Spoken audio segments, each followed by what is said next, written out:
কোন বেছি অসমীয়া প্ৰকৃত হাৰে সিমজুৰে অসমীয়া কোচ ৰাজবংশী যিসকলে পৃথক কমতাপুৰ ৰাজ্য দাবী কৰি অসমৰ আৰ্থিক প্ৰগতিত হেঙাৰ হিচাপে থিয় দিয়াৰ লগতে নিজকে অসমীয়া নহয় বুলি বাৰম্বাৰ মুক্ত কণ্ঠে কৈ আহিছে।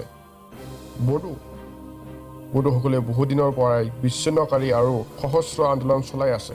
সিহঁতে বড়ো হিচাপে পৰিচয় দি আত্মতৃপ্তি পায়। ইতিহাসৰ পাতত বড়োসকলক সোজা জাতি বুলি জনা গৈছিল, কিন্তু সিহঁতে আজি অসমীয়া সমাজৰ অবাধ্য।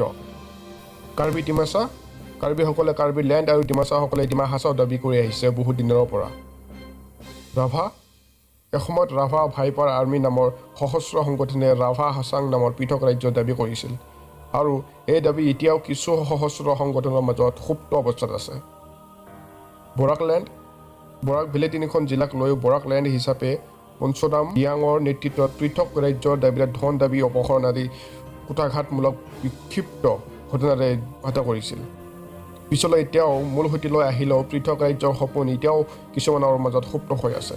আনহাতে অসমত সৰ্ববৃহৎ জনগোষ্ঠী বংগীয় মূলৰ মুছলমানৰ উপৰি চিলেটীয়া, গৰীয়া, মৰীয়া, উজনীয়া, দেশী আদিৰ সন্মিলিত অসমত এখন সংখ্যাগৰিষ্ঠ হ'ব ধৰা ধাৰ্মিক সংখ্যালঘু কাহানিও পৃথক ৰাজ্য দাবী কৰাটো এতিয়ালৈকে দৃষ্টিগোচৰ হোৱা নাই। বিপৰীতে ইয়াৰ বংগীয় মূলৰ মিয়া, চিলেটীয়া আৰু উজনীয়াসকল বেছিকৈ বাংলাদেশী বিশেষণেৰে ব্যতিব্যস্ত। উপৰোক্ত পৰিঘটনাই প্ৰমাণ কৰে যে অসমৰ এই দুৰ্ভগীয়া জনগোষ্ঠীৰ বিশেষকৈ বংগীয় মূলৰ আৰু উজনীয়া যিসকলে নিজৰ ভাষা, সংস্কৃতি, কৃষ্টিৰ ৰীতি নীতিক জলাঞ্জলি দিয়াৰ পাছতো কেতিয়াও পৃথক ৰাজ্য দাবী নকৰাৰ পিছতো সৰ্বকালৰ অৱহেলিত নিষ্পেষিত ৰাজনৈতিক সাঁতোৰাত বন্দী হৈ আছে। এই জনগোষ্ঠী কোনে উদ্ধাৰ কৰিব?